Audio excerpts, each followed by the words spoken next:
नमस्कार, स्वागत है आप सभी का ग्लोबल अड्डा आप देख रहे हैं और मैं हूं आपके साथ पुनीत मिश्रा। आज बहुत बड़ी खबर आई है मिडिल ईस्ट से, क्योंकि गजा में अब शांति आने वाली है। जी हां, जिसको लग रहा था कि शायद गजा में कभी शांति आएगी नहीं आएगी, लेकिन अब खबर आई है कि वहां पर भी शांति का संगीत सुनाई देगा। पूरी खबर क्या है, हमास ने क्या कहा, इजराइल ने क्या कहा, और इस बीच जो मध्यस्थता करा रहे हैं उनका रुख क्या है, ये सारी चीजें समझेंगे। मेरे सहयोगी अंकुर जी मेरे साथ मौजूद है, सीधे उनके पास चलते हैं और उनसे समझते हैं क्या खबर आई है, क्योंकि बहुत बड़ी खबर आई है सर, और हर तरफ खुशियां छाई हैं, ऐसा कहा तो जा रहा है कम से कम। हाँ बिल्कुल पुनीत, बड़ी खबर है। बड़ी खबर इसलिए भी है कि पिछले 2-2.5 साल की बड़ी एक लड़ाई के बाद हमास और इजराइल के बीच में एक तरह से समझौता हुआ है, और जो तमाम शर्तें थी, मतलब सहमति थी डोनाल्ड ट्रंप ने जिस शांति प्रस्ताव को आगे किया था, लगभग बातें वही हैं। और ये अच्छी खबर इसलिए भी है क्योंकि पूरा मिडिल ईस्ट पिछले 1 साल में इसमें जला था। लेबनान में तबाही मची, सीरिया में भी बमबारी हुई, ईरान के साथ लड़ाई हुई, उधर यमन में हुतीज़ के साथ भी जंग हुई। तो एक तरह से कहिए कि पूरा का पूरा मिडिल ईस्ट इस जंग में शामिल था, और कतर पे भी अटैक हो गया इसी बहाने, और तमाम तरह का। और सऊदी अरब भी अलर्ट पे रहा। सऊदी अरब में भी कुछ ड्रोन्स चले गए थे जो ईरान ने भेजे थे सीमा पार करके। तो ये तमाम चीज़ें थी। तो ये चीज़ें अब ख़त्म होगी और उम्मीद है कि शायद गज़ा में कुछ शांति बहाल हो। लेकिन अब ये देखना बड़ा दिलचस्प होगा कि क्या सत्ता हमास के पास आती है या नहीं। वो एक प्रैक्टिकल पॉइंट, उस पर नज़र रखने का। अच्छा, ये 2 चरणों में ये बात कही जा रही है कि 2 चरणों में हो जाएगा। प्लान जो है ये 2 चरणों का है। पहले चरण के लिए दस्तखत हुए हैं, तो थोड़ा सा इसके ऊपर हम आपसे समझना चाहेंगे कि पहले चरण में क्या कुछ होने वाला है, और उसके बाद सेकंड फेज कब शुरू होगा, क्या शर्तें हैं पहले चरण की, इसके बारे में कुछ बताइए। देखिए, मोटी मोटी तो शर्तें ये हैं कि जो हमास के पास करीब 48 बंधक है, उसमें से शायद 50-60% तो डेड है, उनकी डेड बॉडीज़ हैं, वो वापस आएंगी। 20 एक बंधक माना जा रहा है कि शायद जिंदा हैं, वो वापस दिए जाएंगे इसराइल को। बदले में इसराइल भी हमेशा की तरह, जैसे वो पिछले 10-20 सालों से होता आया है, कि एक बंधक के बदले करीब 100 फिलिस्तीनी छोड़े जाते हैं, है ना। ऐसा रहा है, एक मैथमेटिकल एक फॉर्मूला रहा है। तो करीब 2000 फिलिस्तीनियों को छोड़ा जाएगा जो इसराइल की जेलों में बंद हैं। ठीक है। दूसरा पॉइंट ये है कि इसराइल की जो सेना है, IDF, इसराइल डिफेंस फोर्सेस, वो पुल आउट करेगी, पुल आउट करेगी वहाँ से। और गाज़ा में एक नई काउंसिल बनेगी जो एडमिनिस्ट्रेशन को देखेगी। साथ ही जो एड्स है जो वाया इसराइल के थ्रू जा रही है, वो अब डायरेक्ट जाएगी वहाँ, एड में कोई प्रॉब्लम नहीं होगी। ये तमाम चीज़ें हैं।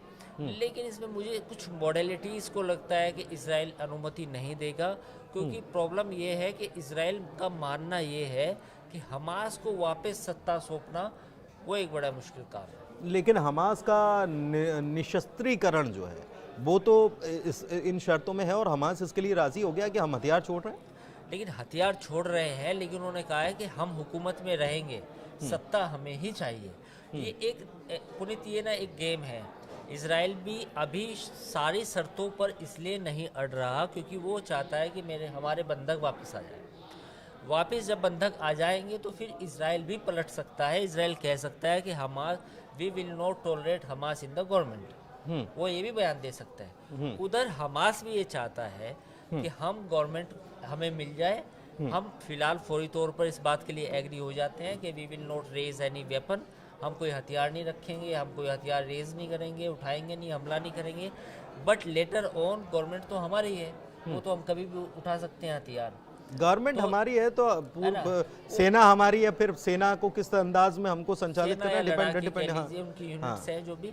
तो अब ये वो सरकार बन जाएगी तो वो सेना हो जाएगी। हाँ, मतलब खुद ही वो फिर वहाँ पे इस तरह की वो होते हैं। तो अब ये कुछ थोड़ा सा ना दोनों पक्षों में देखो सब ट्रिकी होने वाला है। ट्रिकी है। अभी कह रहे इसराइल की प्रायोरिटी क्या है। इसराइल अब इस लंबे युद्ध को खींचना नहीं चाहता क्योंकि 20 लोग जिंदा हैं। तो इसराइल की प्रायोरिटी ये है कि इंटरनल प्रेशर भी है उनके 20 ऊपर। लोग वापस आ जाएं, प्लस जो डेड बॉडीज हैं वो मिल जाए। 0.1। उधर हमास भी चाहता है कि वो भी और डिस्ट्रक्शन मंजूर नहीं है उसको भी, क्योंकि वहाँ काफ़ी ज़्यादती हुई है, आम लोग मारे गए हैं हमास की जिद के आगे। तो हमास भी नहीं चाहता कि ये चीज़ें एस्केलेट हो, तो इसलिए दोनों को मालूम है कि कुछ कुछ चीज़ें इम्प्रैक्टिकल हैं। हमास का हथियार छोड़ना मेरी नज़र में इम्प्रैक्टिकल है, और वहीं इजराइल का ये स्वीकार करना कि हमास गज़ा में फिर भी लीड करेगा इतनी लंबी युद्ध के बाद, वो भी मुझे इम्प्रैक्टिकल लगता है। अच्छा, एक चीज़ है कि तत्काल रूप से युद्ध विराम हो जाएगा, यानी कि गोली नहीं चलेगी, हमला नहीं होगा, एक बात यह है। तो जब सिग्नेचर हो गए और दोनों पक्ष पहले चरण पर राजी हो गए, फिर खबरें क्यों आ रही हैं अभी भी कि आईडीएफ ने अपने हमले बरकरार रखे, हवाई हमले, 10 लोग मारे गए बीते 24 घंटे में, ये डेटा निकल कर आया है। देखिए, ये नया एक वो है, जब कोई संघर्ष विराम होने वाला होता है उस वक्त जो दोनों पक्ष होते हैं उनमें से जिसको लगता है कि मैं आखिरी मौका है, 12 घंटे बाद सीज फायर हो जाएगा, तो उसके अपने कुछ टारगेट्स होते हैं जिनको वो तबाह करना चाहता है। तो ये वही पॉलिसी है इजराइल को, जैसा कि ऑपरेशन सिंदूर के दौरान भी हमने देखा था। हाँ बिल्कुल, हाँ। वही देखा था, मैं वही बात जिक्र करना चाहता था कि हमें मालूम था कि पाकिस्तान जो है ये समझौता करने वाला है हमारे साथ, गिड़गिड़ा रहा था। उस वक्त इंडियन एयरफोर्स ने उनके जो बड़े एयरबेस थे, जो हैंगर्स थे प्लेन्स के वहाँ, और जो उनके एयर डिफेंस सिस्टम थे, जो क्रिटिकल एयर डिफेंस सिस्टम, तो उनको तबाह किया था सिर्फ 4 या 8 घंटे में। ऐसा जो लास्ट के 8 घंटे थे वो बहुत भारी थे। तो सेम है, आईडीएफ ने भी मालूम है कि हमास के साथ सीज फायर होने वाला है, तो उसने अपने अटैक्स बढ़ा दिए। अच्छा, लेकिन एक चीज़ और है कि ये इसमें सबसे बड़ी बात कि हमास ने, जिस बात का आप जिक्र कर रहे थे कि चीज़ें जो हैं लग रही हैं आसान, इतनी होने नहीं वाली है, जानकार जो हैं वो भी यही मान रहे हैं। हमास ने इस मामले में कहा है, जो इसमें मीडिएटर्स हैं, चाहे वो अमेरिका हो, मिस्र हो, कतर हो, इन लोगों को ये कहा है, उधर तुर्की भी कह रहा है कि हाँ हम भी इसमें शामिल थे, तो इन लोगों को कहा है कि अब आपकी जवाबदेही बनती है चीज़ों को सही तरीके से चलने देने की। मतलब इजराइल पीछे ना हटे, इजराइल ये ऐन मौके पर ना कह दे कि हम राजी नहीं हैं इसके लिए, क्योंकि ये तो पहले भी हो चुका है हमास के साथ इजराइल का। देखिए, इसमें मुझे लगता है कि अभी जो लगता है वो रियलिस्टिक लगता है, क्योंकि इस बार अमेरिका और इजराइल दोनों के जो बयान है, जो दोनों नेताओं के, वो लगभग सेम है कि हाँ, हम we are committed to the ceasefire. कतर और मिस्र जो इसमें मीडिएशन कर रहे हैं, वो भी चाहते हैं कि ये जंग ख़त्म हो। तो मुझे लगता है कि अमेरिका और इजराइल इस बार थोड़ा सा रियलिस्टिक लग रहा है, उतना ऐसा नहीं लग रहा कि भाई मामला कहीं बिगड़ सकता है। 2 बिगड़ने वाले पॉइंट्स मैंने पहले पिन आउट किए हैं। पहला तो ये है कि हमास को वापस इजराइल बिल्कुल नहीं देखेगा। ये सीज फायर में जैसे ही अदला बदली हो जाएगी पूरी, 2000 फिलिस्तीनियों, पहला चरण जब कंप्लीट हो जाएगा, पहला चरण मतलब जो कंप्लीट हो जाएगा, तो हो सकता है कि दोनों वापस हो भी जाए, ख़त्म हो जाए सीज फायर। ये मेरी आशंका है। अच्छा, ये आशंका नजर आती है। इस बीच कुछ अपडेट्स आपको दे दें कि ये जो मध्यस्थता है, ये कौन कौन करवा रहा था, इसको समझना ज़रूरी। स्टीव विटकॉफ थे अमेरिका की तरफ से, मिस्र और कतर की तरफ से तो इसमें मध्यस्थता हो ही रही थी, लेकिन अमेरिका की मुख्य भूमिका है।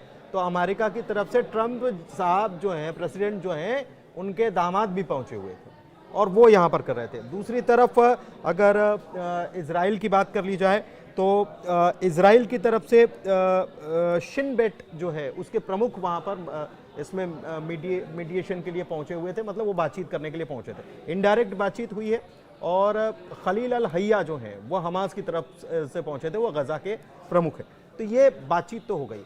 इस बीच एक खबर आ रही है, कहा गया कि 72 घंटे में ये सब कुछ हो जाएगा, और ये जब 72 घंटे में ये सब कुछ हो जाएगा तो ट्रंप पहुंचने वाले हैं कहाँ, मिस्र। और ये भी कहा जा रहा है कि वो गज़ा भी जा सकते हैं, लेकिन पहले गज़ा जा सकते हैं लेकिन मिस्र तो जा रहे हैं। इस रविवार को ये खबर आ गई।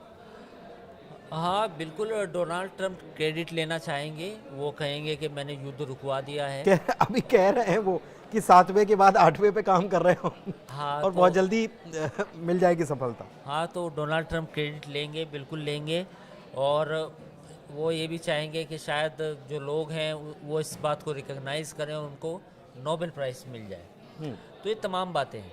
देखिए, इजिप्ट की जो गवर्नमेंट है वो भी एक तरह से प्रो अमेरिका ही है, और डोनाल्ड ट्रंप जब भी, और जॉर्डन की आप बात कहें वो भी प्रो अमेरिकन गवर्नमेंट है। तो इसलिए मुझे हैरानी बस ये है कि जॉर्डन इसमें शामिल नहीं है पीस प्रोसेस में, बट इजिप्ट है। कतर के साथ भी जो इजराइल और भी जो अटैक हुए, फिर उसके बाद माफ़ी मांगनी गई। तो कुल मिला के अभी अच्छा लग रहा है कि शायद इसमें इतने डिफेंसेस नहीं हैं इन चारों मुल्कों में, इजराइल में, अमेरिका में, जॉर्डन, मिस्र में और कतर में, कि ये पीस प्रोसेस आगे नहीं बढ़े। डोनाल्ड ट्रंप जब बाद में जाएंगे इसके अनाउंसमेंट के लिए, होने के बाद जब इसको बिल्कुल फॉर्मली इस चीज़ के पर एग्री हो जाएंगी सारी पार्टियाँ, इसकी मॉडलिटीज़ पे भी, तो डोनाल्ड ट्रंप पूरी दुनिया को ये मैसेज देने की कोशिश करेंगे कि देखो मैंने वॉर रुकवा दी, है ना। तो ये तो होना है, और इसका क्रेडिट भी वो लेंगे और इसका जिक्र भी आने वाले समय में करेंगे। जहाँ भी आप जाएंगे डोनाल्ड ट्रंप वो कहेंगे कि मैंने गाज़ा की जो लड़ाई है वो मैंने ख़त्म कर दी, और जो लाखों मासूम बच्चे, औरतें जो मर सकती थी वो मैंने बचा ली। एक खबर यह है कि इजराइल के प्रेसिडेंट हेrzog जो हैं, उन्होंने कहा है कि Trump deserve the Nobel peace prize for the hostage deal. Trump ने भी कह दिया है कि नोबेल पुरस्कार जीतने की संभावनाओं पर 7 रुकवाए हैं, 8वां रुकवाने जा रहे हैं। इतने सारे मामले के इतिहास में शायद किसी ने सुलझाए नहीं होंगे, और फिर भी शायद कोई कारण ढूंढ लिया जाएगा कि मुझे ये पुरस्कार ना मिले। तो उनको ये भी लग रहा है कि पुरस्कार नहीं मिलेगा उनको। देखिए, जो इजराइल के प्रेसिडेंट का बयान है वो बिल्कुल उसी लाइन पे है। वो जानते हैं कि how to deal with the Trump के साथ कैसे डील करना है। तो वो जानते हैं कि उनकी तारीफ़ करनी होगी, उनको नॉमिनेट भी करना पड़ेगा, और शायद इजराइल नॉमिनेट भी कर दे लेटर ऑन। तो ये सारी चीज़ें हैं। तो इसमें तो मुझे लगता है कि दुनिया के सारे मुल्क तकरीबन समझ गए हैं कि डोनाल्ड ट्रंप जो है उनके साथ कैसे हमें डील करना है। तो ये बयान उसी की लाइन पे है। पाकिस्तान भी जानता है कि डोनाल्ड ट्रंप से कैसे बात करनी है, उसने भी उनकी तारीफ़ों के पुल बांधे हैं। इजराइल भी अब कर रहा है ऐसा, और बाकी 2-4 मुल्क और हैं। तो अब दुनिया को धीरे धीरे समझ में आ रहा है कि जो अमेरिका के राष्ट्रपति हैं वो किस मिजाज के व्यक्ति हैं। तो एवरीबडी इज नोइंग कि वो उनको क्या पसंद है, उनको क्या पसंद। देखिए, एक चीज़ और आपको चलते चलते बता देते हैं कि मिस्र हो, कतर हो, इसमें जो मीडिएटर की भूमिका निभा रहे हैं। मिस्र ने दरअसल अपनी जो इजराइल से जो लगती हुई बॉर्डर जो है वहां पर सैन्य गतिविधि बढ़ा दी थी। इजराइल को इस बात की टेंशन होने लग गई थी कि ये क्या हो रहा है। तो मिस्र को इस बात की टेंशन थी कि कहीं ऐसा ना हो कि ये गाजा से विस्थापित लोगों को मिस्र भेज दें। तो ये एक टेंशन बढ़ रही थी। दूसरी तरफ कतर के साथ जो इजराइल के संबंध बिगड़े थे बीते दिनों, ठीक है, माफी सॉरी बोल दिया, लेकिन उसको भी कहीं ना कहीं मैनेज करने की कोशिश ट्रंप ने की, और इसीलिए मिस्र और कतर को इसमें शामिल कर लिया, क्योंकि कॉन्फिडेंस बना हुआ है हमास का भी मिस्र और कतर पर बना हुआ है, और संबंध कतर और इजराइल के और मिस्र और इजराइल के भी ठीक करने बहुत ज़रूरी थे। इसलिए ट्रंप ने ये खेल खेला है। अब देखना होगा कि 12 तारीख को जब ट्रंप पहुंचते हैं मिस्र, तो वहां पर क्या होता है और उसके बाद क्या होता है, क्योंकि उसके बाद आशंकाएं, कुशंकाएं, तमाम चीज़ें जो हैं वो बनती हुई नजर आ रही हैं। लेकिन हम भी उम्मीद करते हैं कि जो पीस प्लान ट्रंप का जो है ये पूरी तरह से कामयाब हो पाए और गाजा में शांति स्थापित हो पाए। बहुत धन्यवाद।